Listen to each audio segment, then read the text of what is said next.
Ahoj Tome, kam jdeš? Pro fakturu. Tak jdi sám.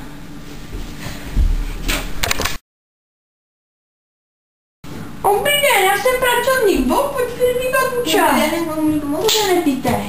No a potom taky, chci se zeptat, jaké v této vaší trafice jako nejprodávanější zboží, jako napoje.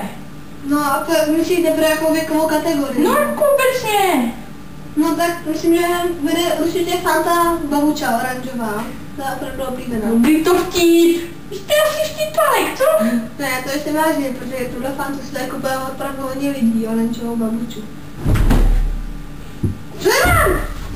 O ne, stavujte. No, tohle vám pomůže. Napijte se.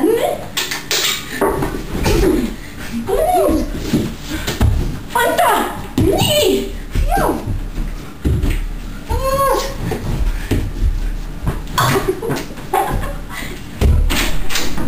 Policii! Dávajte policii!